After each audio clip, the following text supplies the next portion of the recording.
గుమగుమలాడే గుత్తంకాయని ఈజీగా చేసేస్తున్నామండి ఈరోజు. Hi friends, welcome back to our channel Aruna Komla creations. ఈ రోజు మేము చేస్తున్న రెసిపీ అండి ఆంధ్ర స్పెషల్ గుమగుమలాడే గుత్తి వంకాయ అండి. గుత్తి వంకాయకు కావాల్సిన మసాలా కొంచెం నువ్వులు, ఒక టమోటా, కొంచెం పచ్చి కొబ్బరి, కొన్ని పల్లీలు, కొంచెం కొత్తిమీర, వెల్లుల్లి ఒక 4 రెబ్బలండి, ఒక 2 ఆనియన్స్. ఇది మసాలా కోసము మసాలా పొడి అండి. దీంట్లో మేము ధనియాలు, ఉద్దిబేడలు, శనగబేడలు, జీలకర్ర అన్ని కలిపి పౌడర్ చేసుకుని ఉన్నాము. ఇవన్నీ కలిపి మనము మిక్సీ పట్టుకొని మసాలా తయారు చేసుకుందాము.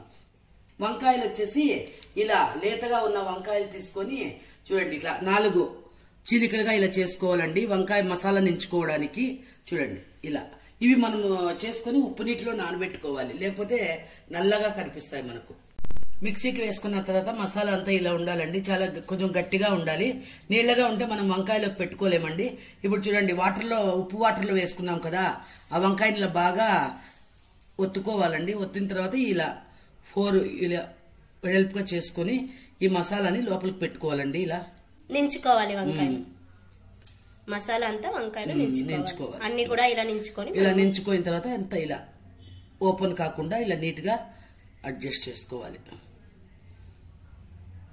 ఇలానేనండి అన్ని వంకాయలకు కూడా మనము మసాలా నించుకుందాము. స్టవ్ పైన కడాయి పెట్టుకున్నామండి. పోపు కొంచెం ఆయిల్ వేసుకున్నాము. కొంచెం జీలకర్ర, ఆవాలకి ఏం అవసరం లేదండి. కొంచెం జీలకర్ర ఇదైన తర్వాత మనం నించుకున్నాం కదా వంకాయలు, చూడండి వంకాయలన్నీ ఇలా పెట్టుకుందామండి.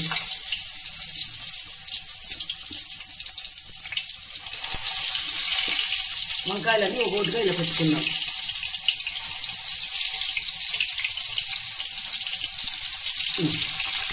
ఇలా అప్పుడప్పుడు కొంచెం కలుపుకుంటూ ఉండాలండి, లేకపోతే ఇది మాడిపోయే ఛాన్స్ ఉంటుంది.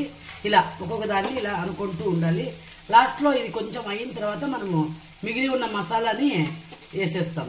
ఇందులో మిక్స్ చేసి అయ్యింది, మిక్సీకి వేసేస్తాం, కలిపి చూపిస్తాం. ఈ మిగిలి ఉన్న మసాలాను కూడా దీంట్లోకి వేసేస్తున్నాం. వంకాయలు ఆయిల్లో కొద్దిగా ఫ్రై అయిన తర్వాత మనం ఈ మసాలాను వేసుకుంటున్నామండి. వావ్, ఎంత బాగా చూడండి, నూనె అంతా పైకి వచ్చేసింది, రెడీ అయిపోయింది. ఎప్పుడైతే ఈ నూనె అంతా మసాలా ఇదైపోయి పైకి వచ్చిందంటే మనకి గుత్తి వంకాయ రెడీ అయిపోయింది, టేస్ట్ కి అర్థము. ఇది చూడండి, బాగా అంతా చూడండి, నూనె అంతా చూడండి ఎంత బాగా వచ్చిందో. ఇప్పుడు టేస్ట్ చేయడమే అండి. గుత్తి వంకాయ రెడీ అయిపోయిందండి, చాలా స్పైసీగా టేస్టీగా రెడీ అయిపోయింది. ఇప్పుడు మనం టేస్ట్ చేసి చూస్తాం. టేస్ట్ చేసేస్తాము. టేస్ట్ చేయండి కొమ్మి. చూస్తాను అన్నా, నేను చూస్తాను. చూడండి, ఫస్ట్ మసాలా మాత్రం చూస్తా, మళ్ళా వంకాయ చూద్దాం. ఓకే ఓకే, చాలా బాగుంది. సూపర్ గా ఈ కర్రీ తింటే మనము మరిచిపోయేలాగా ఉందండి. ఈ కర్రీ అయితే చాలా స్పెషల్ గా ఉంది. ఈ రెసిపీ అనేది మనకి చపాతీలే కానీ జొన్న రొట్టెకి అయితే చాలా స్పెషల్ గా ఉంటుందండి, చాలా బాగుంటుంది. మీరు తప్పకుండా ట్రై చేసుకొని ఎలా ఉందో మా కామెంట్ బాక్స్ లో కామెంట్ చేయండి. అలాగే మా ఛానల్ ని లైక్ చేయండి, షేర్ చేయండి, సబ్స్క్రైబ్ చేయండి.